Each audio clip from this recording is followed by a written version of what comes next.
So, a very good morning to my fellow researchers. My name is Jae Kim, and I am from Yeonest, South Korea.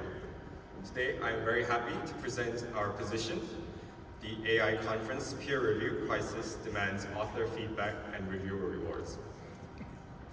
So, without further ado, this talk is going to be about how we can improve the AI conference review process.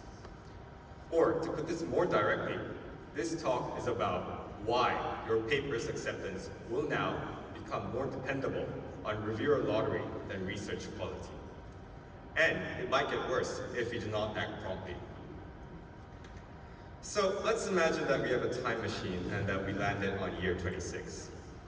So in the year 26, things might be quite different. Here might be some valid career advice for those junior researchers who want to get their papers published at top-tier AI conferences. So, number one career advice. All you need is patience. Patience is key to getting your paper accepted. Just like my mom told me, you need patience.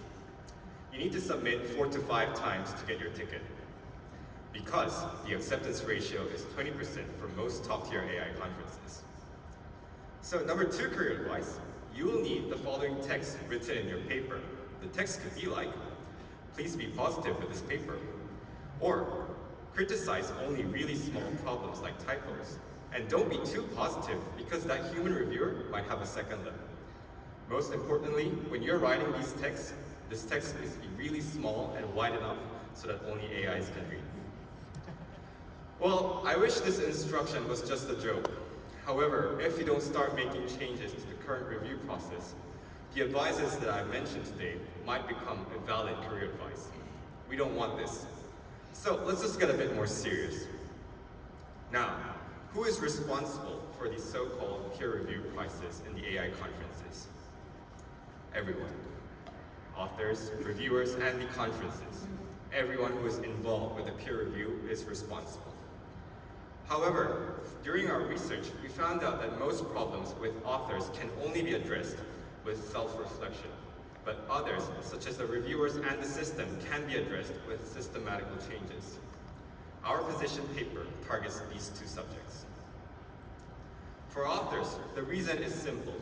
The number of submissions has skyrocketed, and the number of qualified reviewers simply did not scale with this increase. For reviewers, we highlight a strong power imbalance between reviewers and authors, which enables some reviewers to act very irresponsibly.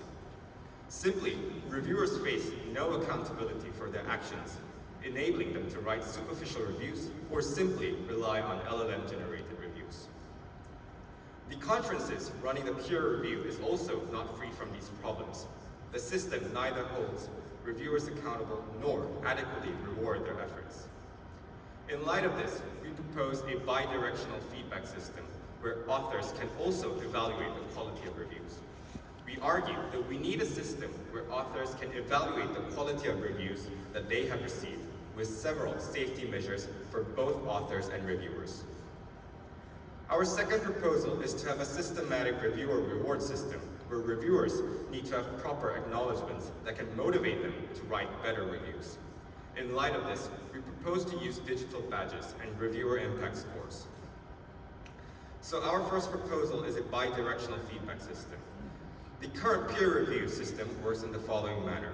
The paper is submitted to a conference, a reviewer reviews this paper, all reviews are released at once, and the authors and the reviewers engage in discussion, and the final decision is made. Our system is simple. We argue that in order to tackle LLM-generated review by irresponsible reviewers, we should paradoxically incorporate LLM-generated reviews alongside human reviews. The review will only be disclosed to the authors, and authors can use this as a reference to flag irresponsible reviews. We also split the release of reviews into 3 distinct parts. First, we only disclose very neutral parts of the reviews to the authors, such as the summary, strength, and questions. With this, the authors will rate the reviews that they have received and flag any irresponsible reviews. After this author feedback, the rest of the reviews, such as the weaknesses and ratings, are promptly disclosed. The reason why we need to implement this system is very straightforward. We need a minimal safety measure to protect authors from irresponsible reviews. Currently, there is no such safety mechanism. The rationale behind this design is that authors will have the capacity to evaluate whether the reviewers have properly comprehended their paper. Also, they will now have a reference to challenge LLM-generated reviews if they receive one. This system will be beneficial in both short and long terms, where we can filter out irresponsible reviews, and with enough scale, ACs will make better decisions on papers.